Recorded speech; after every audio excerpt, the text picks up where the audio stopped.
I wanted to ask you a bit about the downside of opening yourself up to everyone and trying to be kind to everyone, and all of the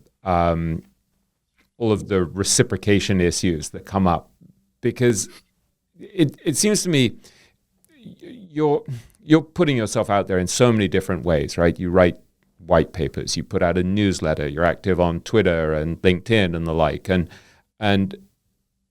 and you're on podcasts like this a lot, and then people come to you and ask you to mentor them or ask you for advice, and because you're a decent bloke and you want to be loved and you're kind and all of these things, you're kind of bombarded with stuff, with people kind of encroaching on your time and your space. And I remember you saying to me recently, you said, I've had this spate of people coming at me from every angle, wanting help, wanting advice, wanting money, stuff like that. And I'm wondering how you deal with that, because I'm wrestling with this a lot personally, where I just feel kind of overwhelmed by the increasing complexity in my life, partly that followed my book coming out, partly that followed this podcast coming out. But if you're getting masses of messages over Twitter and LinkedIn and your website and stuff, and you really want to help people and you really want to be decent to people and you want to respond when people are really kind to you, it's really tough, because you have this sense that you're failing the whole time, you're dropping the ball the whole time. And so I heard you asking something similar when you were interviewing someone on your podcast recently, and I don't think they felt the same pain that we do. And I'm wondering how you grapple with this question. I've the first and easy answer is to say not very well, for all of the above reasons. I think that what comes up for me as you're asking the question is that if I have clarity about what my mission is in life, then I at least can have a better plan to deal with it. And I think that even more than that, if the mission is the right mission, you might be lucky enough to attract people into your life who help you to deal with it. And I think that my mission on the business side has been to build a successful fund, to protect family wealth, to compound wealth. As you're talking, I sort of say, well, if you take that one step further and say, I want to build great businesses. Now there's, first of all, that in the interest of growing wealth and protecting wealth and ensuring something that lasts more than a couple of generations, then you have a kind of a template of which I have a template of which I can engage with those people, and potentially, to the extent that I've been able to attract staff, can also engage with those people. And so now you're not responding them as the sort of the celebrity with his fan base, which I can tell you is an extraordinarily shallow experience and not really worth very much at all. That, even in our little world of publishing and authoring is kind of a little bit heady and overwhelming at first and kind of very shallow very quickly. But then you can kind of like engage with them and say, look, it's so nice that you feel touched by me, or you want to engage with me. Here's my life mission. Do you want to join me? Here are the ways you can join me on my life mission. And so then they become a part of your army of your army in life, your team, the people who are going to help you to get where you're going, if you like. And so I think that my answer is to get quite sort of strategic about it and to say, well, what am I trying to achieve here? I think that they're coming at you for a reason. And the reason, and if it's just about your ego, if you have the misfortune of thinking about it so narrowly that it's just about your ego, first of all, it'll be an increasingly shallow experience. And second of all, it's not going to get you very far. And sooner or later, those people are going to be turned away. But if you can make them a part of your movement, if you like, your tribe, and the tribe's got to be about more than just self-perpetuation, then I think that it can become a very meaningful experience. So I try to offer as many internships as I can to people who come at me at that stage in life. And I make them very short. They're only 2 weeks long for the most part. I kind of tell them, look, this is enough for you to experience the environment that I've tried to create around me in Zurich, and enough time for me to experience you in such a way that I can write a genuine letter of reference if you ever need it. And I'll be happy to do that when you need it, which makes them happy. I mean, a problem there is that it's just not scalable. There's just only so many people that you can have around. I think that, interestingly enough, William, so you were there at that, I think that you came to the meet and greet that we had. And that was, what I experienced at the meet and greet was that it was a nice event at the Berkshire meeting. But what we're going to do next year at the meet and greet is have people give 5-minute talks. So it's going to be, have an educational component to it rather than just a networking component to it. And so I think that that's really the strategic way to deal with it, William. And in a certain way, I think it's an interesting question for you. So notice, audience, how I'm turning this around and making this about William rather than about me, is to kind of say, well, actually, what is my William Green's life mission? What do I want my life from here forward to be about? What are kind of like some attractive endpoints for me? Because that will help you to kind of deal with and structure the way people come in at you. And I think that, interestingly enough, William, even if you don't have staff, I'm very impressed by people who have, so David Perel is the first guy who I saw do it. It started with Derek Sivers, who started with this now movement. Rather than having a start page on your website, you have a now page. These are the things that I'm working on. So that when you attract an audience, when you attract a fan base, hopefully they'll get to your now page and then they see what you're up to. And it'll kind of help them to decide how they want to engage with you. And you get kind of productive engagement. There's another guy who works at Stripe called Pat McKenzie, who wrote a blog post effectively on, he writes and he says, I like to receive emails, especially about software, because I love building software. And if you want to write me about an email about software, here's how you should go about doing it. And here's how you're likely to get a response. And if it's, I'm not promising a response to every single email. So he kind of tells people how to engage with him. And then David Perel, he kind of basically, his now page is effectively a start here, which basically says, here's how, I don't know who you are and I don't know what you bring to the table, but here's how you can engage with me in a productive way, if you like. And that's all structured around one's life mission. I think that what you and I probably we do realize it now, but we didn't 5 years ago, is that I think that you and I would want to be educators even if there was no money in it. So that is just kind of a certain joyfulness of seeing the world unfold in a certain way. So that is certainly part of my life mission. Life is better when I feel like people have learned something around me. Building financial security, building successful fund, building successful businesses, those are all kind of life missions. So I think that what's really interesting, it's an interesting exercise to do.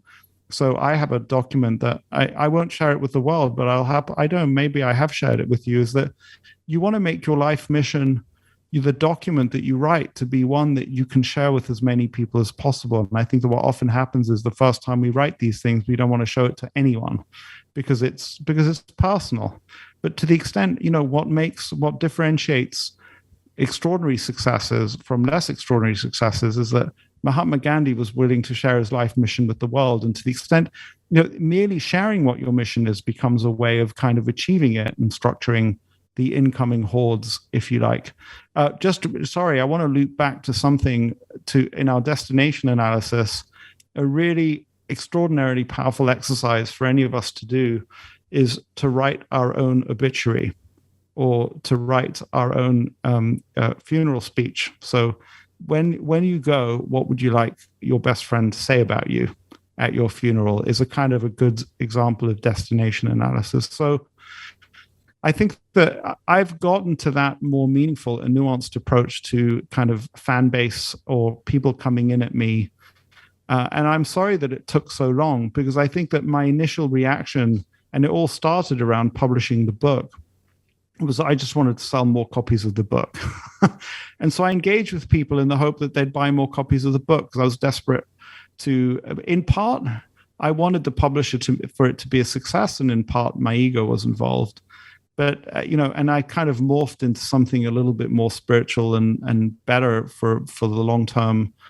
But I should have morphed into that sooner and earlier, if you like. There's a slightly related question that I wanted to ask you about ADHD, and as I mentioned in my book, one of the challenges for you has been how to be focused, how to focus on the right things, whether it's investing or family or whatever, while also dealing with this somewhat debilitating challenge to focus. And you recently have been telling me that I have ADHD as well, and I have no idea. I certainly have some attentional issues that I try to remedy with about 15 cups of coffee a day. And Stacey Smith, who sent a question to me on Twitter. I got something like 100 questions for you on Twitter, as you may have seen. It's amazing. Stacey said, my question is, does he think having ADHD has been additive to his success? Perhaps it's an evolutionary advantage accompanied by a gift. Obviously, the energy has to be channeled, but there is usually no shortage of it. And I think it's a really interesting question, like how you coped with having ADHD, what sort of workarounds you've had to come up with to deal with it, and whether it has in some ways been additive to your success. So, I mean, I am not a psychiatrist or a psychologist, although in a different life I would have loved to have been. I think it's a really interesting place to live one's life. But my understanding is that these are all labels, and we have to be very careful with labels. At the end of the day, every brain is unique, every mind is unique. And so I'm happy to have the label ADHD, but the label probably doesn't communicate very much. So every person has it differently, and there's enough commonalities between the people who are labeled ADHD for it to be called something. But at the end of the day, when we come to individuals, we shouldn't assume that they're kind of like the standard ADHD. In my case, and I rejected the diagnosis, if you like, for about 20 years. I just sort of said, well, this is all total garbage.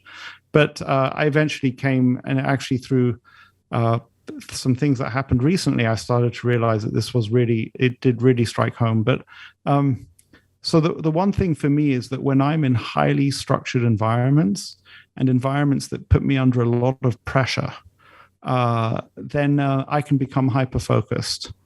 So I can become hyper-focused on something that's deeply interesting to me, and I can become hyper-focused when I'm under an enormous amount of pressure. In my last or second to last year at university, I got threatened with being sent down because I was performing so badly in my college collections, college exams, and I was really fearful. It was something that I really didn't want to happen. I become unbelievably disciplined and unbelievably focused. So, sometimes it's not attention deficit, but it's inconsistent attention, if you like. So I guess I'm just drawing Stacey's attention to the fact that it's, we, at the end of the day, we have to learn how each of our individual minds functions. I think that at times when I've been hyper-focused, either because I've been super fearful or because I've been super interested, I kind of quite surprising at what I've been able to achieve. And it's a shame that I haven't spent more time in that state, because I would have been able to achieve more. The book was certainly written around that state. I was just so fearful of getting to the end of the process without having even before you came into the picture, I could not have gotten that manuscript out without being in that state of kind of fearful discipline, which is not my normal state. So I think that that's made a contribution, but I think that to the extent that I've achieved some kind of financial security and independence, actually it's been an even bigger handicap, because now there's no motivation, if you like. So one way of thinking of me is like I'm the guy in the hunter-gatherer village who sits around doing not much, who's useless for everything and is kind of bored. And then suddenly, he discovers that there's a mammoth walking around, and he gets super focused. And every now and then, 1 in 3 mammoths he actually manages to bring home. And people think, oh, that's what he was useful for. And then he sits around doing nothing for another N amount of time until another mammoth shows up in the picture. So what could happen if you had more consistent attention? So the workarounds for me have been endless, if you like. And I think that ultimately the biggest workarounds for me are an extraordinary wife, Laurie, who at first didn't want to accept that this was a real thing, like me. And we've come to kind of understand. So there are plenty of things that I forget, overlook, and it can be really annoying to live with that. And part of Laurie sort of like being willing to live with it is me taking full responsibility for the bits of it that I can control, because there's an element to it where people use it as a crutch or they use it as an excuse. And in some cases, I just have to damn well make myself focus, because otherwise life's miserable for my wife. But to have a wife who understands, who's a teammate with me around how we organize the house, how I organize my day, I need clean surfaces. It's not enough for me to remember to take a particular medication. I need it right in front of me every day when I brush my teeth. If it's not right in front of me, I will forget. So having a physical environment, and so interestingly enough, in the education of a value investor, an element of me wanting to structure the physical environment has got nothing to do with trying to be a good investor, and so much to do with just not wanting to be distracted.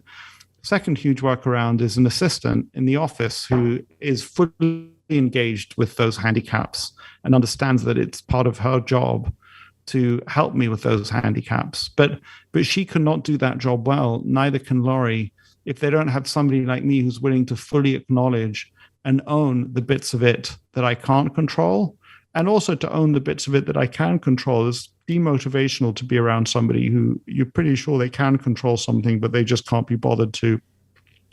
Over and above that, the coffee is certainly self-medication.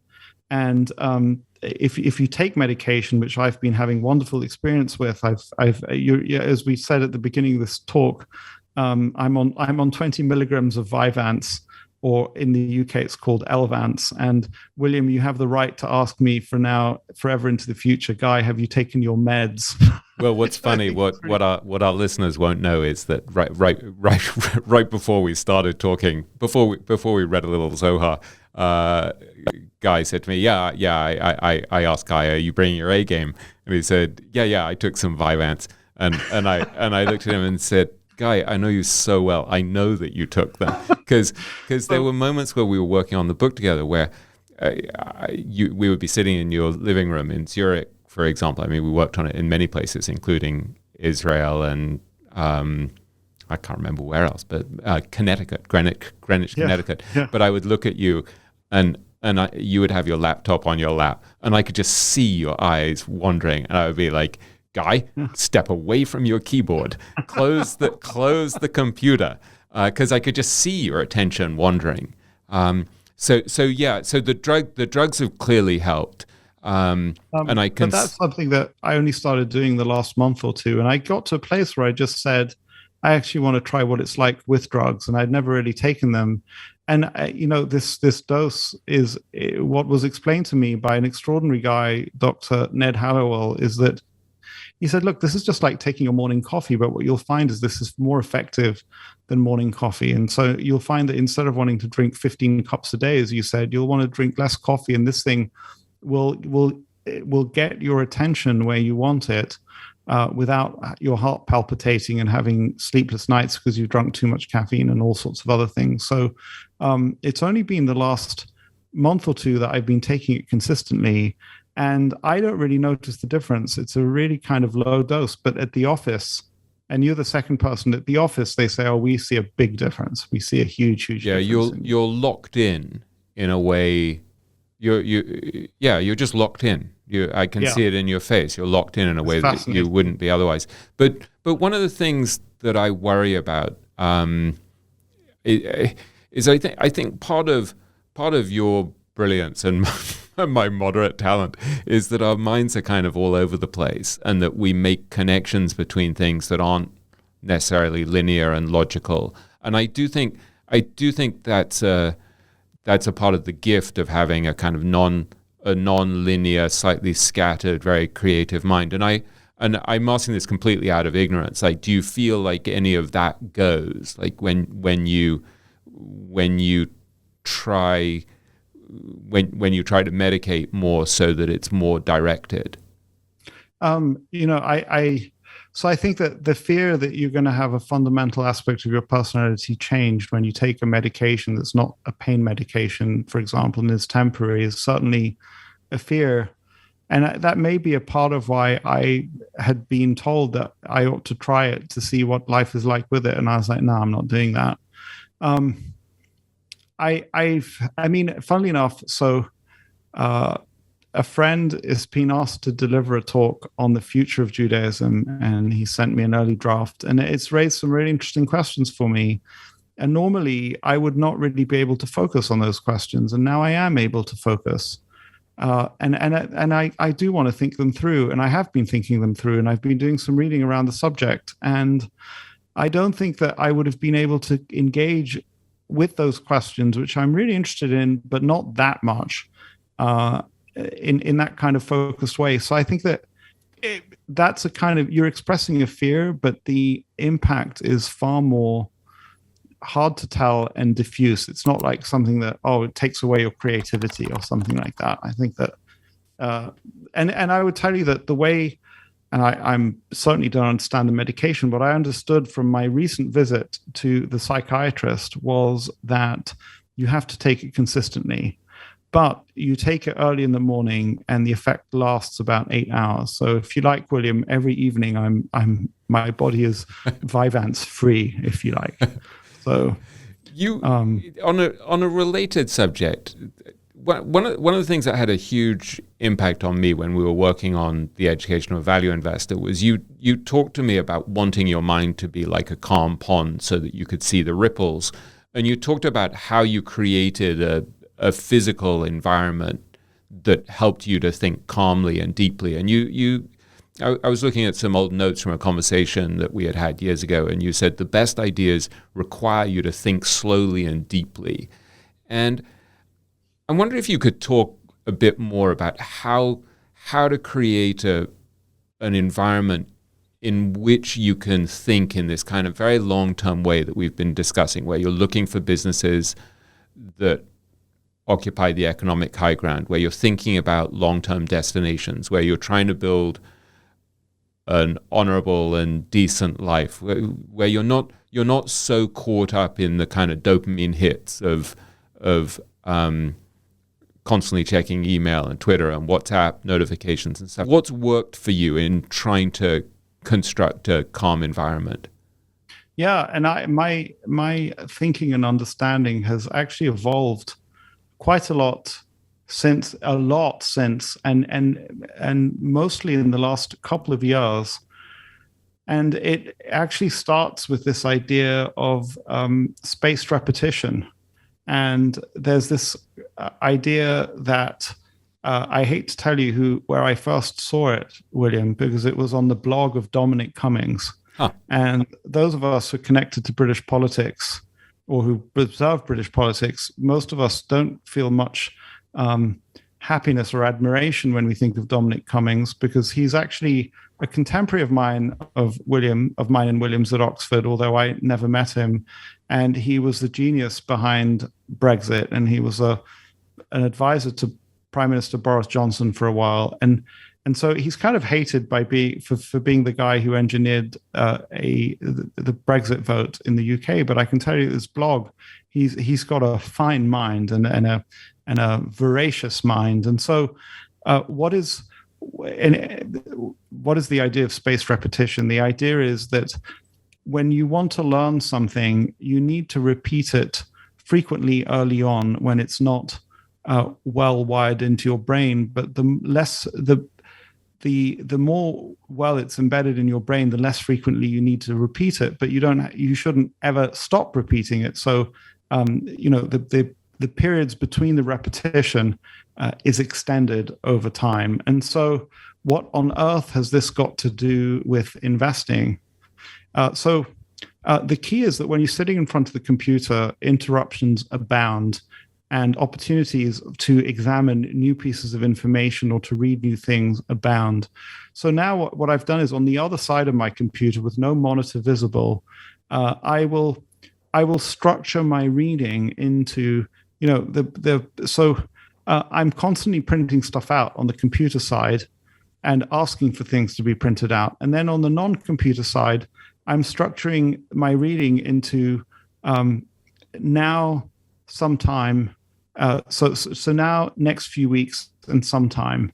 And so I will read through things, consider them, and then decide whether I want a reminder for myself to read this in a few weeks again, or maybe read it in some time, meaning maybe 6 months down the road again. And I will it'll either be a post-it note, or it'll be a 3x5 card, or it'll be a page ripped out of the annual report or of the 10Q or whatever the hell else it is, that is sort of like a note to my future self, and approximately time to arrive at some point in the future, which will remind me to consider this again. And what I find interesting about that is that, first of all, when I'm sitting on the other side of the computer and I'm sitting amongst all those papers, I think that is a calm place to sit, because you don't have all of the electronics and the interruptions. But then so I find it interesting what comes up for me again and again. And I think that this idea of the idea from the Jewish world, from the Talmud, of turn it and turn it again. So there are some ideas that I'm just kind of been chewing on for a while, where I'll scribble the questions that are unanswered on it, for example. And I find it fascinating. I was asked by a friend recently about DaVita. DaVita's a company that's in Ted Wexler's portfolio. The current CEO of Nestle, Mark Schneider, was the CEO of a key competitor called Fresenius for a while. It's a dialysis company. Berkshire Hathaway, they're kind of voracious repurchasers of their own shares. Share price has done nothing for the last 5 years. And because of the spaced repetition, and I've been kind of like have it on my radar, is I've been sending notes to my future self to re-examine it on a regular basis. I was able to sort of come up with the 3 key questions that I had about it, like in a WhatsApp message. And this friend got back to me pretty quickly with some answers to those questions. And so this idea of spaced repetition as applied to investment research is a revelation for me, and I'm so happy about it. And I use this idea of sending yourself a note to the future that your future self will encounter. I found that extraordinarily productive as a way of structuring that calmness, and structuring rather than carrying around with me the idea of, oh my God, I really need to do more work on DaVita. I can put it out of my mind, because I know I'm going to come across it again in 3 to 6 weeks or whatever I've kind of decided. So that's one huge modification that is not in the book at all. So that's kind of spaced repetition. Another very powerful idea, that in a world of limited attention, and I'm not talking about ADHD, we all have calls on our attention. So, if you write something, William, if I write something, if I make some progress, how do I close that open loop? Where is it going? And I think that all the productive people that I know have ways to close open loops. I see you. So for those of you who've not spent time with William will take out his phone in the most unusual circumstances. He'll start tapping away at his notepad. I'm like, it's like, what are you up to? He's like, I'm taking notes. But, so William has vast amounts of notes. And I suspect that you have a process by which you review those notes. And you're absolutely right. That's the David Allen system of, I don't know if David Allen said capture habit. Create the capture habit, because a thought circling in your head is enormously energy draining. But the minute it's captured on paper or in some capture vehicle, then you know that you can take care of your future self and come back to it. So I have, in the investment research process, we talked about one closing of open loops, which is like the physical structure of how bits of paper are moved around. But, I own a small number of shares in about 100 companies. And that's a way of ensuring that once a year I receive all of their annual reports and proxy statements. So, I'm taking care of my future self, that these companies will come up in my attention again. And I have ways of doing that through the Bloomberg as well, not related to price movements. So that's interesting. Tom Gaynor has something similar where he owns about 100 stocks, but probably like you, most of the money is in 10 or 20, probably. Yes. In his case. And so for you, you're actually very concentrated. But I didn't realize that you had these small stakes in so many companies. Stakes would be an exaggeration. It's like I'll buy one share in my Charles Schwab account, and every time I log into my Charles Schwab account, it says, "Would you like to go paperless?" And they try by every way, shape, or form to convince me to go paperless because it's expensive for them to send out that stuff. And I'm like, no, I don't want to go paperless. I'm really happy receiving the paper. So I think that that I have, since I wrote that chapter on structuring your environment, there's some these are incredibly nitty-gritty, grainy things, if you like. And I think that that's interesting, and I'm super happy with that. And then I think that the other thing that comes out for me when you ask about creating an environment in which the mind... So just to take a step back on that, what I'm talking about is take that thing out of your mind where it's going to act as a disturbance and put it somewhere and let your subconscious work on it, and have the confidence that you've put it somewhere where you will inevitably come to review it again, so it's not lost forever. And that's taken an enormous weight off my mind and has made the process of doing research so enjoyable, because I can leave open questions on any situation, company, thing, and know that I'll come back to them. I know that in the meantime, between now and when I come back to them, the question might be answered in some random way that I'm not even aware of, if you like. And there are many of those things that I review create steps for action.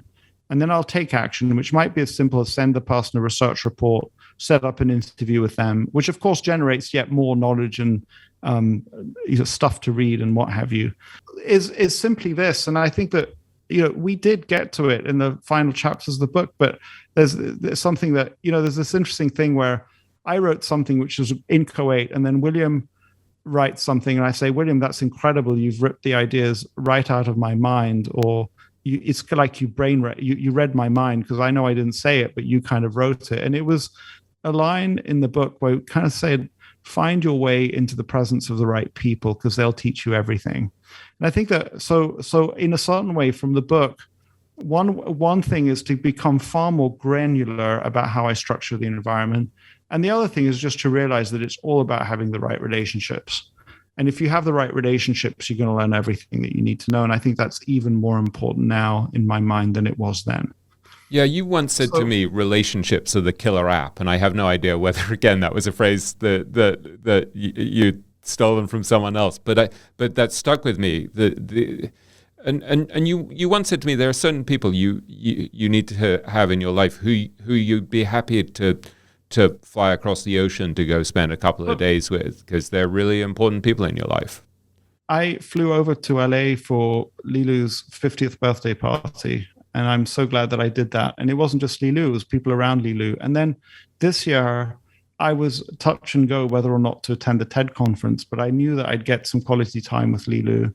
And that was a big part of why I wanted to attend the TED conference. And I can tell you, William, that the meeting that happened, it's far less likely, and probably it wouldn't have happened had I not previously flown to Vancouver for the TED conference. And for your interest, and I hope this is relevant for the listeners, but I'm having this. So I've been invited to something that I think that I would learn a lot from, with some extraordinary people there in San Diego in the middle of July. It's in the middle of the children's school holidays. And there's a part of me that really wants to go because of all of that. And there's a part of me that doesn't want to go through the strapazia, is what we would call it in my family.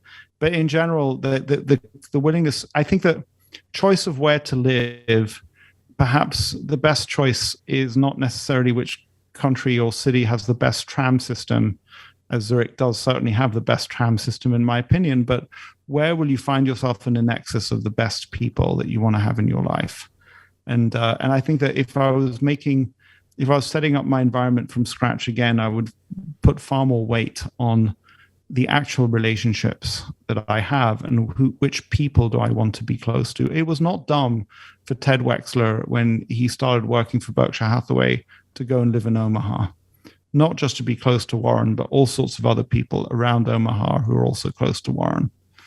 Yeah, you said you had a question. You said something. It's more of a comment. Years after your book came out, you started to say to me, actually, when I talked about cloning Nick Sleep by putting my Bloomberg terminal somewhere uncomfortable, so I wouldn't use it a lot, or I put my library in a certain position in my office so that I would spend more time there. You were like, those are great. Those are really useful things to do, but it's so much less important than building the right ecosystem of relationships, having the right partners in the fund, having the right CEOs in your life, and having a good relationship with your wife and kids, things like that. And I thought that was a really interesting modification where you started to deepen your sense of what creating a good ecosystem actually is all about. That there is an element of creating a physical environment that's really important.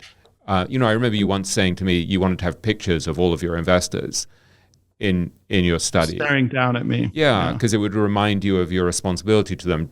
Just as Warren has a picture of his father in his office. So the physical environment is important, but I thought that was a really interesting deepening of your view of what your environment, what actually makes your environment and your ecosystem work for you.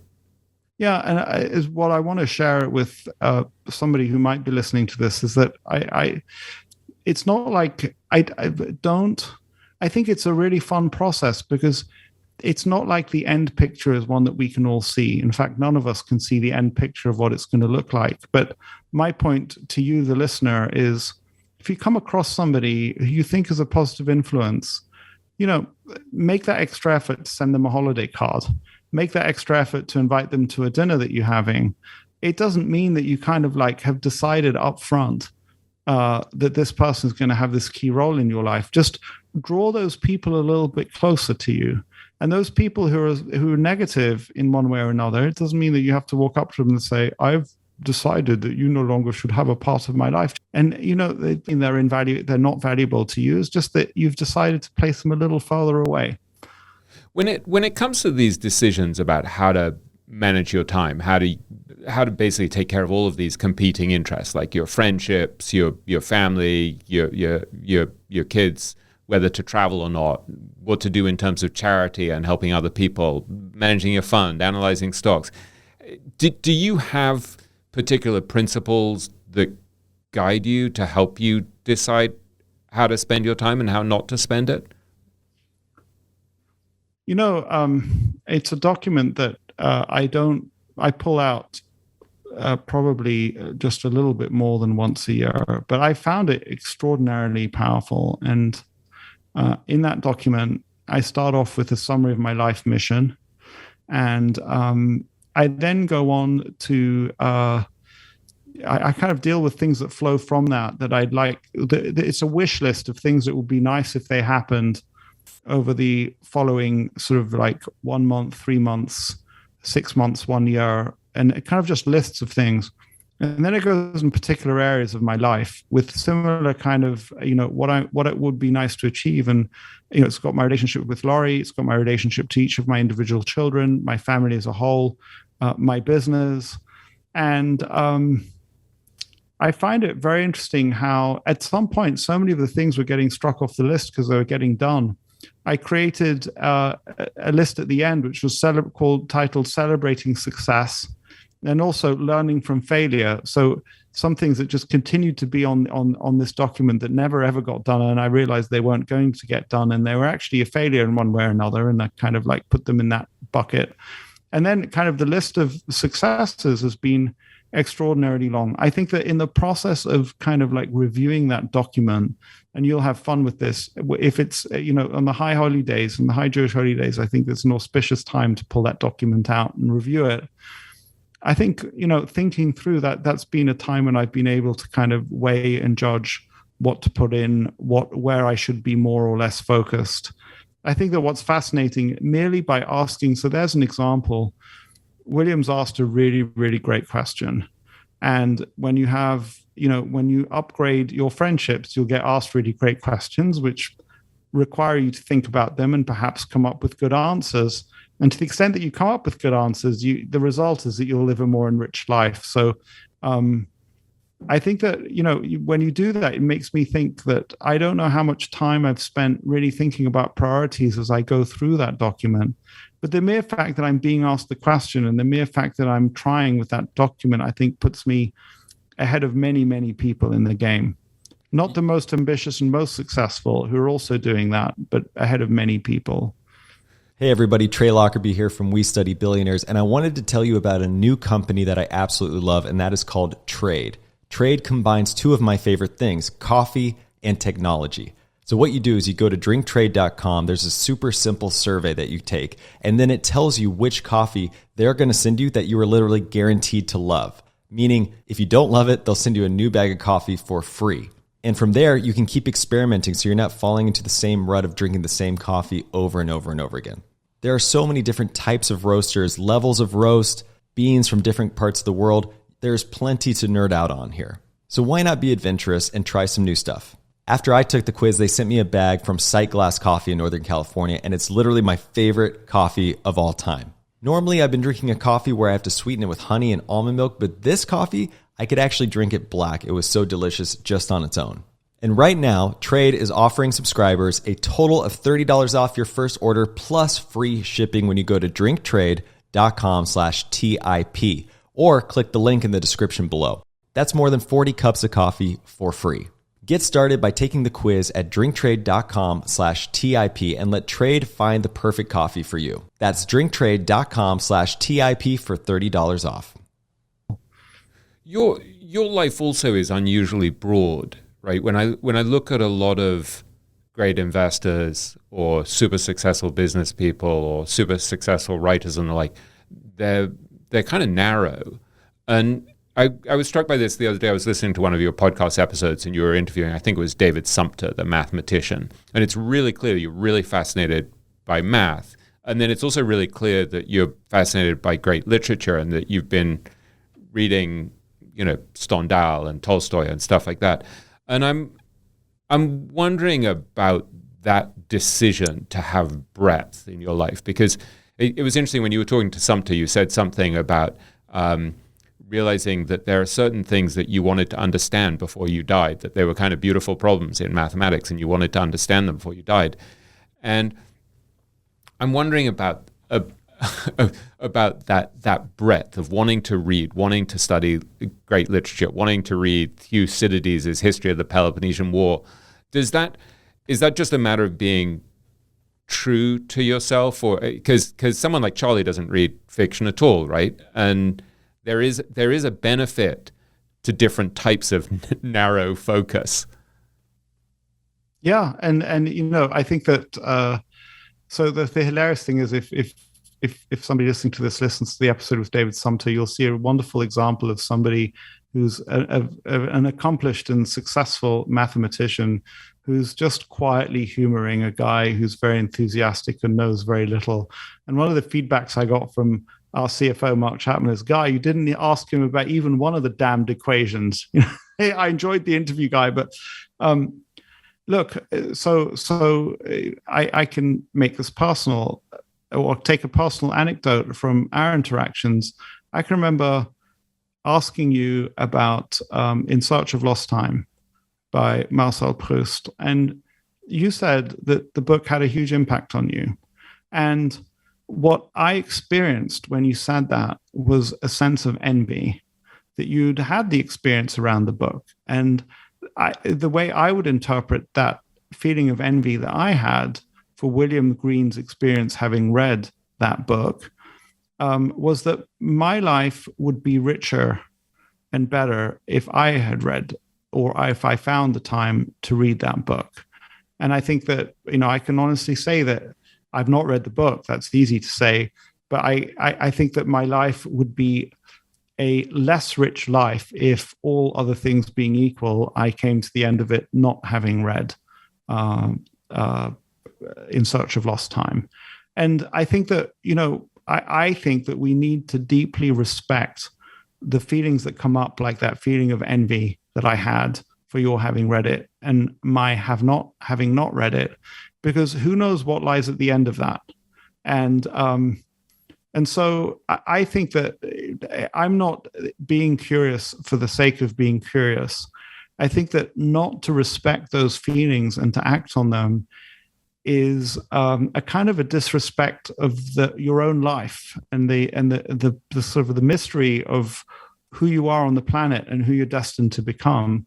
And so for me, it's not just that, Riemann's hypothesis, if it ever gets proven or not, is like a museum piece that I need to have seen before I die. It's that perhaps if I go and kind of learn more about it, I will uncover things in myself which will enable me to live a better, richer, more meaningful life.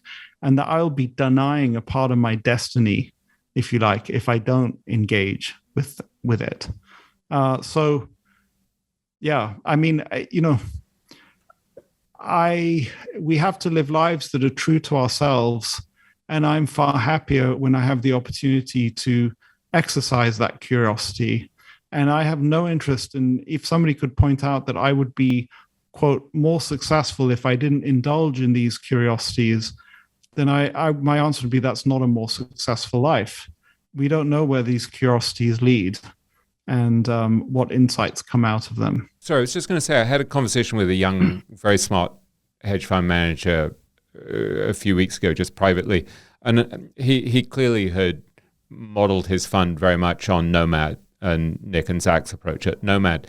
And so he wasn't trying to maximize assets under management in any way. It was just about returns, absolute returns. He just didn't care about managing an enormous amount of money. And I remember him saying to me, yeah, it's all about what are you optimizing for?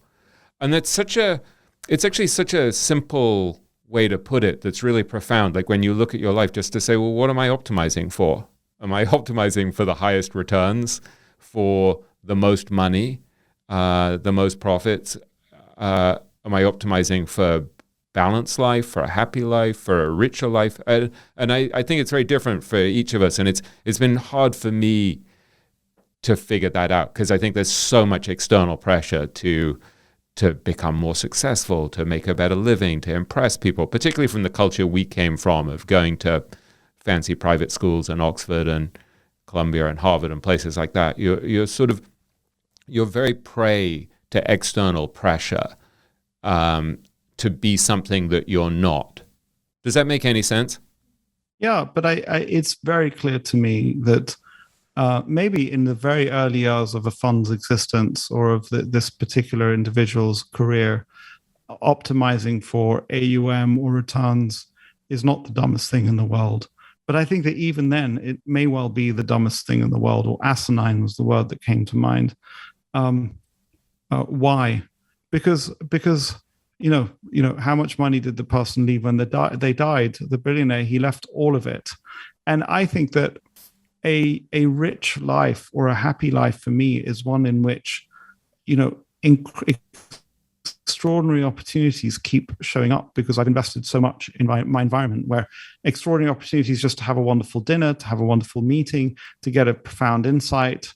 A life that's embedded with massive optionality, and something that I've said I've used this thought experiment in some talks where I compare myself to Chelsea Clinton. Who has more optionality, certainly in American political life? Who's more likely to be nominated to be the head of the World Health Organization, the SEC, the World Bank, become a senator, anything, any interesting position of high public office, but also, get invited to the most interesting weddings, the most interesting parties, have the most interesting set of friends. I think that hands down, Chelsea Clinton wins that game against me because her parents, her father was president. And so, but she's also a bright person who's got plenty of her own stuff to bring to the table. So I can choose a life in which I create that kind of optionality around me, certainly not to the degree that it is around Chelsea Clinton, but where it's around me in one way or another, where I don't have it and I'm not optimizing for what number on a piece of paper, a bank balance. It's absolutely clear to me that you want to optimize. You don't have to become like Chelsea Clinton. She's just one example, but the other example that I give, William, which forgive me if you've already heard it from me, but I think it's very powerful. Assume that a very special weapon goes off that destroys all bank balances and all ownership, but it doesn't destroy actual business and actual property. So it's a weird kind of weapon. And so it sets the slate clean. Every individual is starting from zero. Guy Spier starting from zero and Warren Buffett starting from zero. Who would have, even at Warren Buffett's age, who would have the best set of opportunities? Who would have the best opportunity to accumulate not just wealth in terms of financial wealth, but also interesting life, interesting relationships, interesting opportunities? Guy Spier, Warren Buffett, hands down Warren Buffett. And I think that what's interesting about that is that it separates his enormous financial wealth from the even more enormous, whatever you want to call it, non-financial wealth that he has. And I think that if we were talking, I think earlier on the relationship I was using with regard to something or other, the tip of the iceberg, what's above the waterline, what's below the waterline. So we see, and it draws our attention, Warren Buffett's financial wealth. But what we don't see is what's below the waterline, this kind of non-financial wealth of relationships, opportunities, people who are grateful to him in one way or another, that creates in a certain way the wealth that's above the waterline. I think that the person who's optimizing for wealth or who's optimizing for assets under management or return is trying to look at the tip of the iceberg, what's above the waterline, and is kind of asinine. But what's below the waterline, that is like what's really meaty, and that's what's really, really important. And that's why it is the smartest thing in the world when you do a deal with somebody, as Warren tells us that he does, to always leave something on the table, to always leave them wanting more, to always leave them feeling like they had a good deal. You're building this up. For the listener, and William, you answered it so extraordinarily well. I received a holiday card from Warren, a Christmas card, and I, took a photograph and sent it to William. And my question genuinely, I said, William, why on earth is he doing this? He had lunch with me. He doesn't, there's nothing good I can do for him. And just to be more specific about this, because you're probably trying to be humble and not admit it. But the thing that Warren did is he said, your annual report is great. And I forgot about that. And so he's done this twice over the last few years. So he's telling you basically, I read the annual report and it's great. And one time he did it and he said, and your partners must be very happy. And so the question you asked me was, why? Why does he do it? Exactly. And so, so this is a guy who's not optimizing for returns in Berkshire Hathaway. If he's spending even one fraction of a brain cell to send this letter to Guy Spier. And I think that the answer is that he's building what's below the waterline. He's building this enormous wealth of.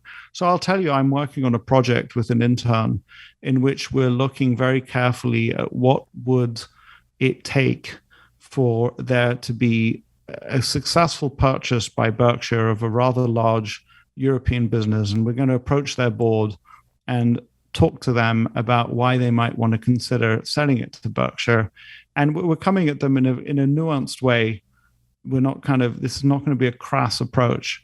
And I'm doing it without any interest in getting any fee or any personal self-benefit, but because I know that if it were to happen and I could get written into the history of that deal, that would be a way to repay Warren. And I think that he's got tens of thousands, if not hundreds of thousands, of people feeling like that. It's good for Berkshire Hathaway, but it's good for a successful, productive, happy life. You want to live a life in which there are so many positive things coming at you that you can only do a small number of them. And you want to create the conditions for that. And you do that by not optimizing for returns or AUM, by optimizing for, I don't know who originated this. You want to grow goodwill. You want to be somebody that people want to have in the room.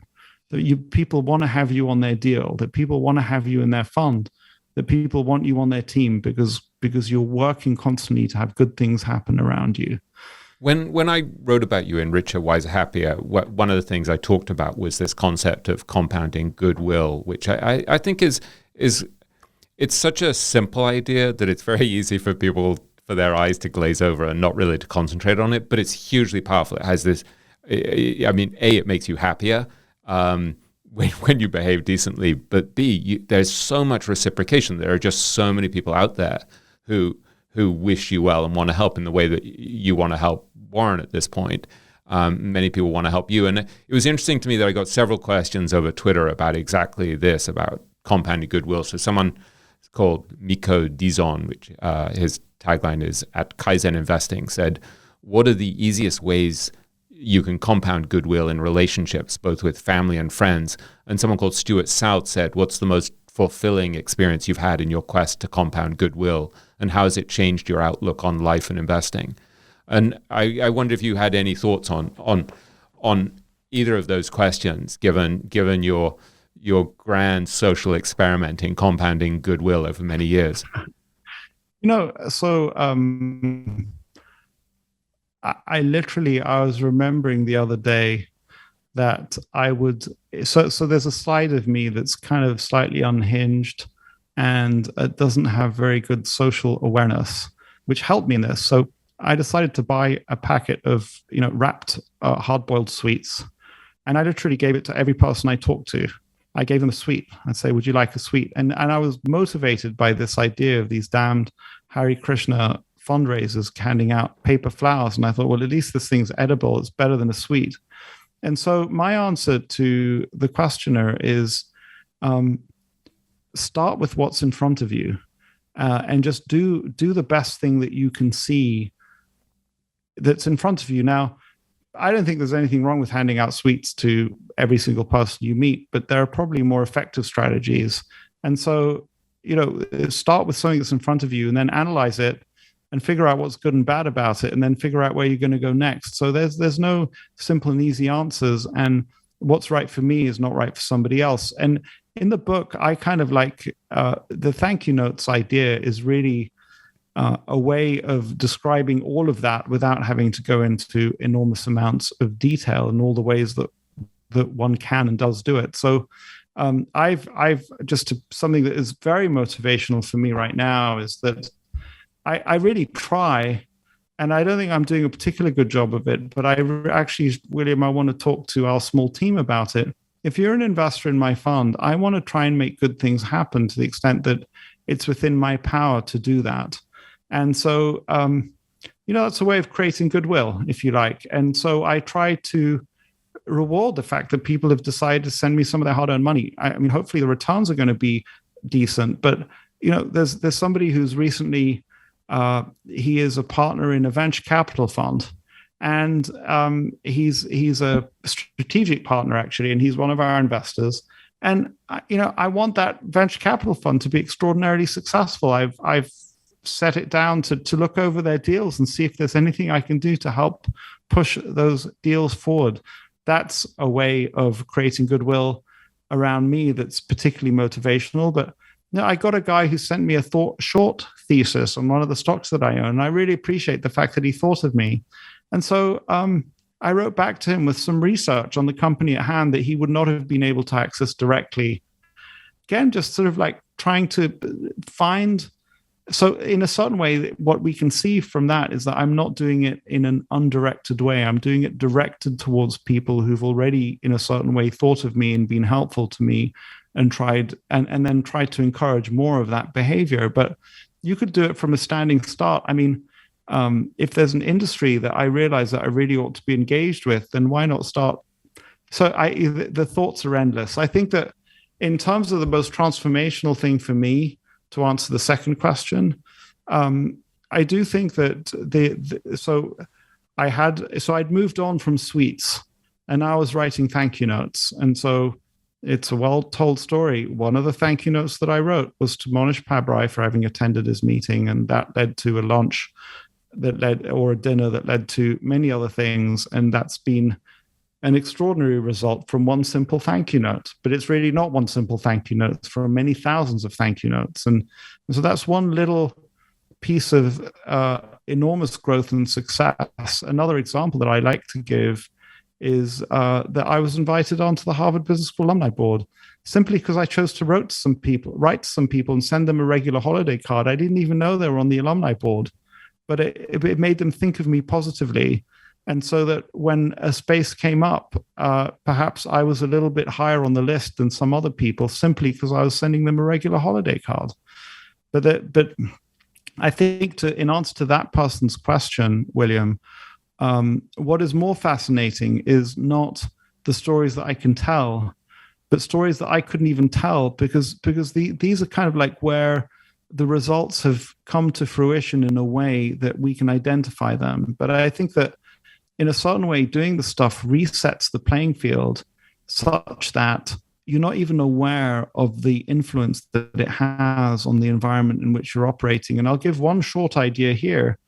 And I don't know what the truth is, but I remember a friend of mine asking, I'm sort of like, I have the most incredible people working for me, especially the person who deals with my ADHD, Chantal Hackett, and I'm extraordinarily grateful to her. And a guy asked, how did she end up in your life? How do I find somebody like that? And what I want to say is, it's not like you put an ad in the paper. It's you start vibrating the world in a certain way. You start dealing with the world in a certain way, and that attracts certain people into your life. I guess I'm giving a potted version of the law of attraction, really, aren't I? Well, look, I to go back to what you were just saying a minute ago about how you don't know all the ways in which these acts of kindness reverberate. Just you've helped me in so many different ways over the last quarter of a century, but we literally wouldn't be here talking now if you hadn't introduced me to Stig Brodersen back in probably 2015. And so I did a podcast interview with them. I think you had done one of the earliest podcast episodes with them. And then you kept suggesting friends who should go on the podcast. And so I was on something like the 33rd episode or something like that, fairly early. And then over the years went on again when Richer, Wiser, Happier came out, and then became friends with Stig. And that's ended up, leading to me doing this podcast and to me having you on the podcast today. So there are kind of hundreds of examples of that, of different ways in which one action years ago has sort of vibrated out in all of these different ways. And I want to tell a story that about Value X this year, and I don't know where the thought came to me from. And William sometimes attends Value X, and so you'll be interested to hear this. So this is the talk that I gave, which was, or the idea that I shared. I really don't need to own an Abramovich-style yacht in the Mediterranean, but I certainly would love it if one of my friends did. And I got up in the room and I kind of said, I really have realized that I don't care to have vast levels of wealth the way, say, Warren Buffett or other people do. But, and whatever level of wealth I end up achieving, I really want to get there with a bunch of friends who are also pretty rich. And I kind of said to the room, and that means you guys. I said, I want the people in this room to end up being extraordinarily successful, because I want to get to a place, your destination analysis, I want to get to a place.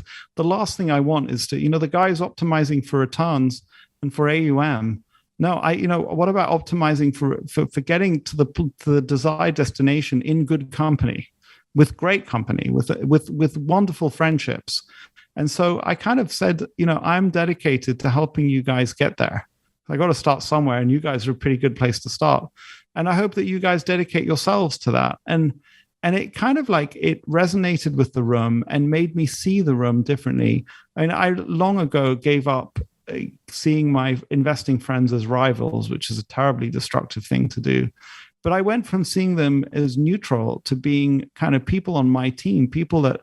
So I have another thing going with a group of friends that I meet with from time to time online, where I've promised them that when they get to $1 billion in AUM, I'm sending them a magnum of champagne and congratulations, and I will be so happy to send that magnum of champagne out. And it was fascinating for me to see what an extraordinary kind of people leaned forward in their seats at the Value X meeting when I said that, and they felt empowered, they felt loved, they felt like they were on a path to somewhere. How exciting is that? I mean, that for me is kind of like more interesting than building wealth, actually. Yeah, it's a very powerful idea.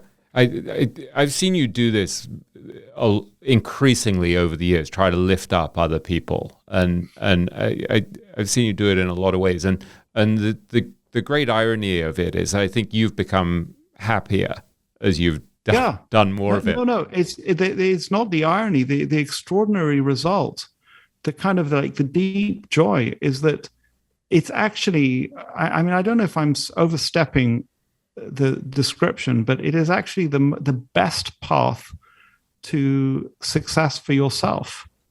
Isn't that, it's a little counterintuitive, but, and I guess on some level you do have to be self-interested. You can't utterly destroy yourself to help others. But so you have to take care of yourself in the process. But if you can take care of yourself and then work really hard on the success of others, sooner or later, things are going to explode for you. I couldn't sleep last night after working obsessively preparing for our conversation, and then I tried going to bed and I couldn't, and so I get up in the middle of the night and I was reading a David Hawkins book that I can't remember reading before. I think I read pretty much everything multiple times, but he was saying at some point that when you're taking care of other people, and I'm mis-summarizing this, but basically when you're taking care of other people, the universe kind of conspires to make you more successful anyway. And so he would sort of argue that you actually can forget about yourself to some degree. And obviously that's a very high level of consciousness that we haven't got to. But I do think I see that in someone like Arnold Vandenberg, that I see the more focused he is on just taking care of other people, the more free, the happier he is, the more the world kind of takes care of him. And it sounds very mystical and so very easy to dismiss for people who are super rational. But it just has one thing going for it, which is I think it actually happens to be true. Yeah. Yeah. And, I was telling you before we got onto this podcast that again, it's this, we're kind of trying to talk about something that is not apparent and obvious. You brought something out in Arnold Vandenberg, which is absolutely extraordinary. And there's something about who you are in the world that made him want to bring that out with you. He's brought out many of the thoughts that he shared with you, with other people, but and with me personally. But the way he did it with you on the podcast and the depths that he went to reveal himself, who he really is as a person, was extraordinarily special. And it was yeah. Thanks. He's a wonderful role model. I mean, he in many ways has. We were talking before about who to clone, and there are aspects of Arnold that the older I get, the more I'm like, yep, that's something I really need to clone. Aspects of his kindness and decency and concern for others and exuberance and enthusiasm. It's amazing to see. We've talked quite a bit over the last couple of years about Jordan Peterson, who I don't know a lot about, and I know is very controversial in many ways. This is a clinical psychologist for people who don't know him. But there's one specific idea that comes from him that's very, very similar to what David Hawkins would teach in things like Power versus Force, that I really wanted you to talk about before I let you go, because I also think it's a kind of master principle of life, and it's very related to this idea of you always being very candid about your mistakes, your limitations, not trying to sugarcoat the truth. And can you talk about what you've learned from Jordan Peterson about the importance of honesty and truthfulness? Yeah, so the thought, what comes up for me is that something that it came up it was somewhere on social media where he said, if you want an adventure, tell the truth, which kind of sums up David Hawkins in many ways. And so he and Sam Harris, in addition to David Hawkins, have thought very, very carefully about what it means to tell the truth. And, one of the books that he got me to read, not fully, but to dip into, is Alexander Solzhenitsyn's The Gulag Archipelago, in which Solzhenitsyn, somebody who was a dissident who'd been imprisoned in the Soviet Gulag for many years, wrote not about the cruelty of the system, but wrote about how he was guilty, he was complicit. And he asked, how the hell are you complicit? You were imprisoned, you were a dissident. And he talks about all the ways, all the small lies, all the small untruths that a Russian citizen had to accept for the system to succeed and to perpetuate itself. And it's kind of asking Russian citizens not to rise up and revolt, but to kind of pay attention to the ways in which allowing those untruths created a system that was basically evil and not reflective of what the citizens actually wanted to survive and thrive. And so I think this probably the same is true of individual lives. And we start with small untruths, and we start with small acceptances of something that doesn't really quite fit. And the next thing we know, we're living a fake life. And as we know from David Hawkins, a fake life is not a very powerful life. And I think that so any moment you can catch yourself in either telling an untruth and stopping it, or becoming more truthful about your experience of the world, is an opportunity to create a more rich, meaning real life that's full of adventure. That's certainly one of his ideas. But he put it in such a strange way. Like, can I read? Because this you had quoted it in an interview, and it made me go back to the source and see what he said. So this is the line from Jordan Peterson. He said, "I've never in all my years as a clinical psychologist, and this is something that really does terrify me, seen anyone ever get away with anything at all, even once." And then he says, someone twists the fabric of reality, and they do it successfully because it doesn't snap back at them that moment. And then 2 years later, something unravels and they get walloped and they think, oh my God, that's so unfair. And then we track it and it's like, what happened before that? That's where it went wrong, because you can't twist the fabric of reality without having it snap back. It doesn't work that way. And why would it? Because what are you going to do? Twist the fabric of reality? I don't think so. And I read that and I was like, whoa, that's kind of a startling and fascinating claim, right? That if you lie, you're somehow twisting the fabric of reality and it's going to come back and bite you in the butt. Yeah, it's extremely powerful, and I think it's true. I think it's absolutely true. I think it's profound. And I think around that time we discussed how the letters in Hebrew for truth all have a solid base, and all the Hebrew letters for lie, or, it's just an interesting sort of Kabbalistic idea. When you weave lies, even small lies, you create, reality will bear down on those lies and destroy them sooner or later. So you want to build a life in which that doesn't happen, But I think that Jordan Peterson, for me, he took a decision that he would take every single one of his lectures and just record them and put them online. There's 500 hours of Jordan Peterson's lectures, him extemporizing, then unedited. He's not trying to present himself in any way, shape, or form. All his thoughts as he delivers those lectures are there for the world to see. I think that's part of, you see the same spirit when Warren has a 3-hour lunch with me and Monish, and he basically tells us afterwards, there's nothing that was private there. You can share everything with the world. And so he's kind of like in a certain way putting that lecture online, metaphorically. It's the part of me that's inspired to just say, whatever it is that's about me, even if it's an uncomfortable truth that I'm kind of embarrassed or don't really want to get out into the public, I'm better off letting it appear in the public and let the cards fall where they may, because that is aligning myself with reality. And if I align myself with reality, however uncomfortable it is, I have a better future ahead of me. And it kind of, so that thinking weaves its way into all sorts of places. I think that quite separately from that, I think that Jordan Peterson has a wonderful, it's his concepts around order and chaos, and how we deal with mishaps in life, and how do we deal with where we're going. And there's a wonderful article that I found of his in which he talks about the opening chapters of Genesis as being a blueprint for human creativity. And so I think he has a nuanced and very interesting view of religion that is really fascinating for me. Religion is a practical guide to how to live our lives. He has this fascinating insight that for me, I just enjoy taking out and thinking about it. He says, look, the scientific world can describe with increasing accuracy what is.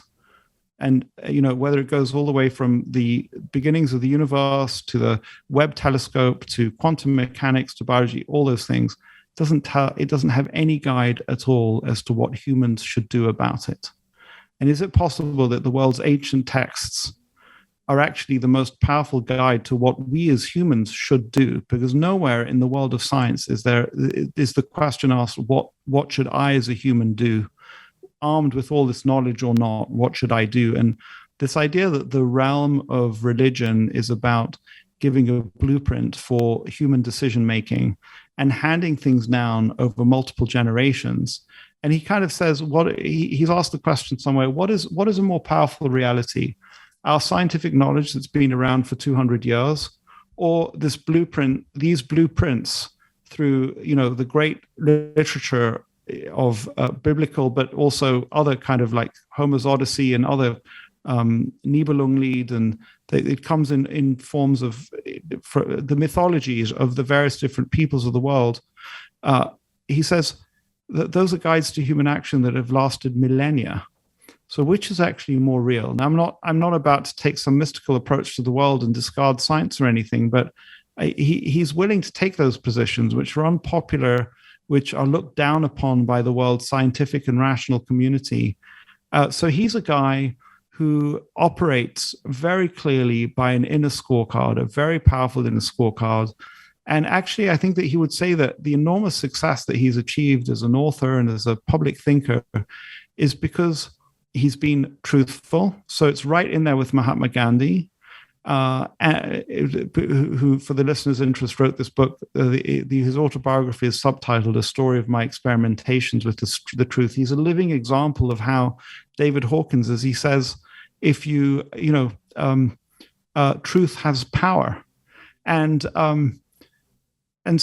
just the inspiration of being an inner scorecard, whether you agree with him or not, his living his life. He's an example there for all to see of somebody who's living his life by an inner scorecard.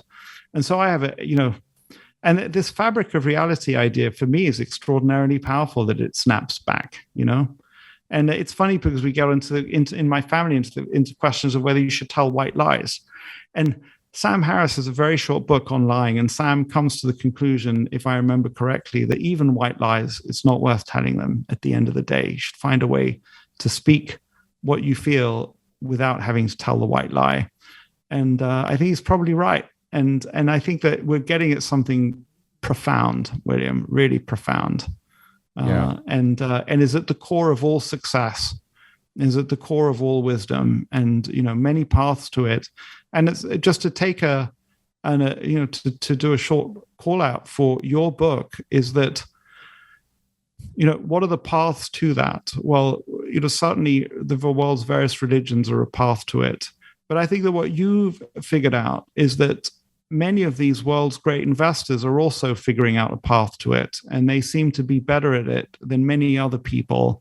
And so they're worth studying. And your example of Arnold Vandenberg, obviously Warren and Charlie, but also very clearly Nick Sleep, are actually getting at this idea of what's underneath and what's truthful, because from that flows everything. And value investing is just a branch of wisdom at the end of the day. It's a branch of truth. It's a branch of wisdom. Yeah, it's all one. It's all related. And so I think this was one of the things that became most beautiful and profound to me as I worked on that book, was the realization that if the way you behave in one area is going to show up in another area, as Charlie Munger would often say, if you're dishonest in one area, it's going to show up in another area, or if you're acting in a way that creates chaos, it may not show up in your financial life, but it'll show up in your family life, or and so it's like what's that line that Charlie often quotes? It's all one damn relatedness after another. You can't separate these things out, and so I guess what you and I have been trying to work towards, that we work towards in your book and then in my book, which is a continuation of your book, is really, it's all about worldly wisdom. It's trying to figure out a few principles that on average work pretty well in life and business and investing. Yeah, I think that it is valuable. It is a significant addition. My life is an example of that. Your book is an example of that. Your interest in investing, I mean the listener's interest in investing and getting rich and making money is also a path to wisdom. And you can elevate that pursuit to be a spiritual pursuit, and with the help of guides like Arnold van den Berg and William Green and other characters in the book. And that's kind of like, that makes my life far more meaningful. Thank you, Guy. You've been a great teacher to me on many fronts over many years. But I said to a friend of mine recently, I was asking him about his rabbi, and I said, is he a really good teacher? And he's like, yeah. But more than that, he's a friend. And I was like, that's high praise. And so thank you. You've been a great force for good in my life in so many ways. But above all, you've been a really good friend. So thank you. One of these days, not on this podcast, William and I might tell the story of some interesting things that unfolded between us earlier this year, which I said internally, William, I think they at least on my side, and I suspect on your side, although I can't speak for you, it made me realize how valuable the friendship was, how fragile all things that are valuable are, and how close we were to losing it. Yeah. Yeah. But the good thing is, on the other side, I think that certainly from my side, I value it so much more, and I didn't realize it. And we were an inch away from tragedy, basically. Well, it was a challenge, and we averted catastrophe. So thank you. Thanks for watching. Make sure to subscribe and hit that notification bell so you don't miss out on the next podcast episode and new investing resources. What are your takeaways and thoughts on this discussion? Let us know in the comments section below.